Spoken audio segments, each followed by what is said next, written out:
Nós vamos conversar com o professor de Teoria da Comunicação, Wilson Ferreira, que esteve palestrando aqui hoje com o tema Guerra Híbrida Semiótica, né? Aqui na APP Sindicato, com a presença de várias lideranças, movimentos sociais, sindicalistas.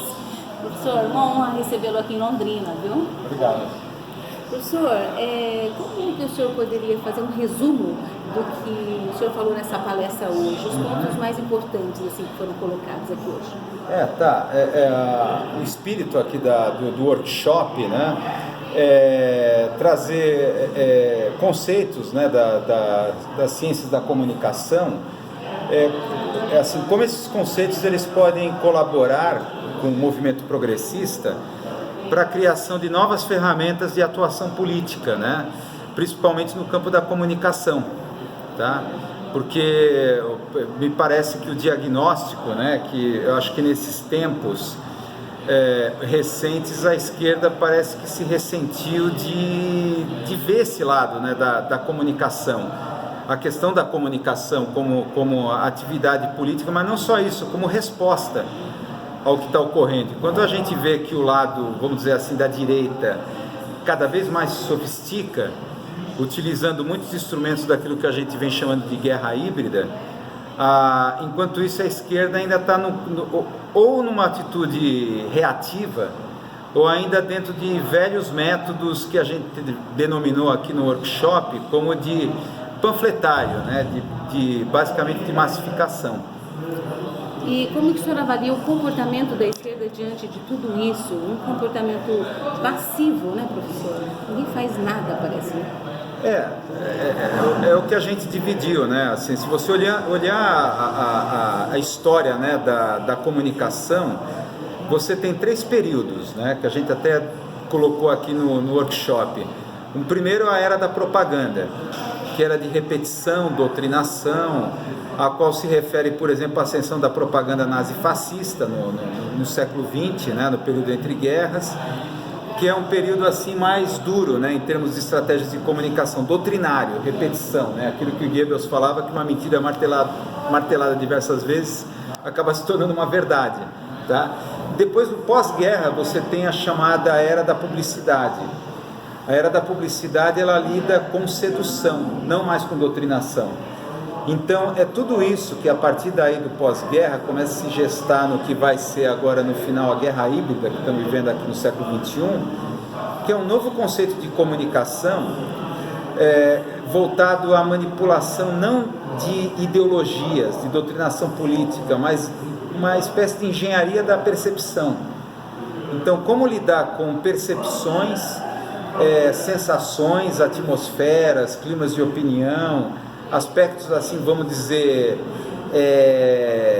pré-linguísticos, tá? Pré-doutrinário, não é exatamente uma doutrinação, mas no início criar um tipo de situação que cria um clima de opinião, de polarização, radicalização, de tal maneira que você trava qualquer tipo de debate político mais racional, como a gente acompanhou aqui nas últimas eleições com a vitória do Bolsonaro, né? Em que numa estratégia conjunta da mídia clássica e das redes sociais, criou uma atmosfera de polarização, tá? Então isso cria um travamento de qualquer discussão política. Professor, mas dentro da esquerda brasileira nós temos pessoas de extrema inteligência, capacidade de domínio, jornalistas, enfim, pessoas inteligentíssimas. Por que a esquerda não consegue reverter essa situação? O que acontece dentro da sua análise, né, do seu conhecimento? Como explicar isso? Tá.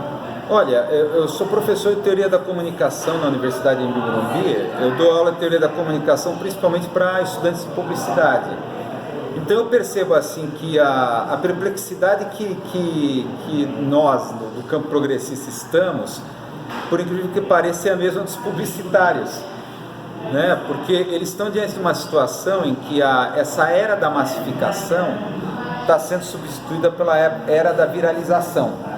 Então tá aí as novas tecnologias, novas plataformas, né? O que se chama tecnologias de convergência tecnológica, Facebook, Netflix, Amazon, Twitter, etc., enquanto eles ainda estão na cabeça da publicidade na época da massificação. Tá? O que é a época da massificação? Você, por exemplo, distribuir panfletos aleatoriamente para o primeiro que passa na rua, né? Como se você estivesse inaugurando, por exemplo, seu novo boteco, e você manda imprimir folder e vai entregando um por um para todo mundo, indiscriminadamente, que passa em frente da do seu boteco que você está inaugurando. Enquanto a viralização já foi comprovado tanto com a vitória lá do Trump e aqui do Bolsonaro, significa não mais massificação, entregar indiscriminadamente esse folder para todo mundo, mas encontrar, através de táticas algorítmicas, né, que aí é uma questão mais técnica complicada, encontrar o perfil certo. Eu vou entregar esse folder, apenas um, para esse, porque eu sei que esse vai viralizar na sua rede de conhecimentos. Então, o que é esse folder? É o meme, é a fake news. E como é que se consegue saber qual é o perfil exato da pessoa? Mineração de Big Data. Então a gente está numa situação em que está se lidando com uma tecnologia extremamente nova, poucos ainda dominam. Imagina nós, né, quer dizer, do campo de ação política, quanto publicitários. Quer dizer, os publicitários, a gente está lidando com o meio corporativo, agência de publicidade, eles também estão vivendo esse tipo de dilema, né? Temos que nos adaptar o mais rápido possível para a gente anunciar nossos produtos, assim como também a esquerda, para tentar defender as suas questões, tá? Como você vai encontrar o perfil certo? Porque claro que a esquerda, embora o pessoal inteligente, grandes intelectuais e tudo mais, eles ainda estão numa era da massificação. Quer dizer, poucos ainda estão conseguindo transitar. A direita conseguiu isso rapidamente. Até a gente discutiu aqui no workshop, pessoas como Steve Bannon, Robert Messer, ex-engenheiro da IBM, que está atrás da Renaissance Technology, que fez muita grana no mercado financeiro com esses algoritmos probabilísticos, e agora ofereceu esse know-how para a campanha do Trump, a campanha política. E do Bolsonaro também. E do Bolsonaro por extensão, né? Então você vê uma situação eminentemente nova, que está todo mundo assim, inclusive eu aqui que vos falo, assim, de queixo caído. Por quê? Porque, claro, rede social é paradoxal. Elas criam, por exemplo, de um lado uma bolha virtual. Eu acreditava que o Haddad ia virar a minha bolha que eu vivia, minhas redes sociais, já estava reagindo, ia vencer. Então caiu todo mundo do cavalo, ficou perplexo com a vitória do Bolsonaro, tá? Agora, através dessas tecnologias algorítmicas, a direita conseguiu navegar por entre as bolhas, enquanto a esquerda ficou prisioneira dentro delas. Seu conselho, então, para a esquerda seria... Quer dizer, aqui no workshop a gente estabeleceu, acho que, 2 linhas de ação. Primeiro, terrorismo antimídia, guerrilha antimídia, né? Que é o terrorismo midiático, que a gente falou de pegadinhas e trollagens, que são práticas deliberadas de você tentar desmoralizar a mídia diante do grande público, tá? Pegadinhas e trollagens, que a gente chamou de media prank e culture jam. Media prank, a gente pegou o exemplo do Joe Skaggs, né, que é um artista plástico que ele inventou inúmeras personas que fingia ser psicólogo, empresário, vários para enganar a mídia. A mídia achava que ele era um personagem real e ele desmascarava, olha, é tudo mentira, tá vendo como é que é a mídia? Acredita em qualquer coisa. Como foi, a gente citou aqui o exemplo do Pedro Bial, né, que o Joe Skaggs passou de um psicoterapeuta com a terapia do leão, em que seus pacientes fingiam ser leão e soltavam o leão interior, chegava a comer até carne crua, né, como um leão. O Pedro Bial acreditou que era realmente um psicólogo de renome internacional com uma terapia revolucionária, e ele fez uma matéria, se não me engano, para o Jornal da Globo, isso pelos idos de 95 e 96, e fez uma matéria onde ele também experimentou a terapia, ficou de 4 rando. Sim. Então, esse moralizou, né? Quer dizer, são casos isolados, né? Como até eu falei, uma andorinha não faz verão.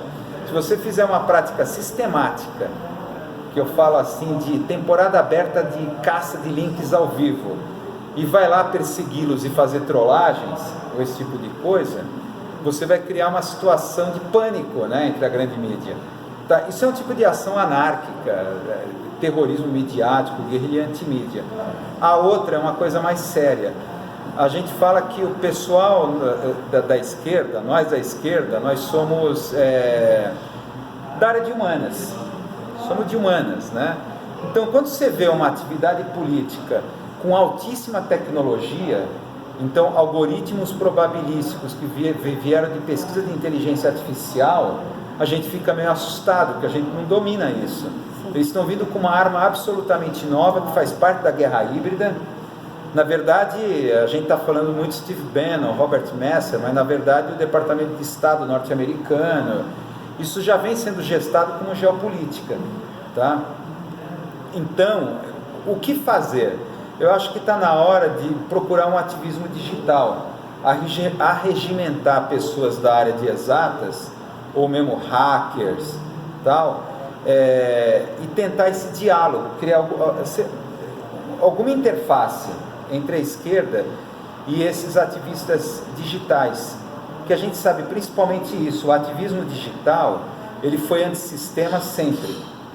Então isso desde os anos 60, a gente estava comentando aqui no workshop, a criação do computador pessoal, PC, personal computer, foi um tipo de ação antissistema dos nerds, né, contra os gigantescos mainframes corporativos. Então, ver toda aquela geração do Steve Jobs, Bill Gates, aquela coisa de montar os computadores na garagem da sua casa, né, era uma coisa revolucionária antissistema. Hoje o antissistema foi absorvido pela direita. Então, Bolsonaro, ao atacar a Globo, ele se posa como antissistema. Mas não era a esquerda que combatia a Globo, né? O antissistema não era... Então veio aquela coisa, o Bolsonaro está mitando, porque ele está falando muitas coisas que, na verdade, antigamente a esquerda dizia, sinal trocado. Ele está falando muitas coisas, até o Olavo de Carvalho, ele fala muitas críticas do mundo acadêmico, que também eu poderia assinar embaixo, mas só que ele está fazendo com sinal trocado. Ele está tendo assim criando uma imagem de antissistema que para os jovens é uma coisa sedutora, né? É sedutora. Então a questão é como a esquerda resgatar de novo essa coisa antissistêmica que foi abduzida pela direita. Então eu falo dessa interface com o ativismo digital, tá? Como a gente pode também trabalhar o que a gente chamou no workshop de modelagem da comunicação da esquerda. Quer dizer, não mais ficar panfletando. Vamos, Lula livre, vamos sair jogar panfleto aí para todo mundo, tal, indiscriminadamente. Temos que achar os líderes de opinião. Assim como, por exemplo, a estratégia da Renaissance Technology, da Cambridge Analytica, foi a procurar de forma matemática qual é o perfil exato que a gente quer. Eu quero pegar esse cara, que eu sei que ele vai replicar. Então é nesse campo que eu acho que a esquerda tem que criar algum tipo de interface. Muito obrigada, professor. Tá? Obrigado.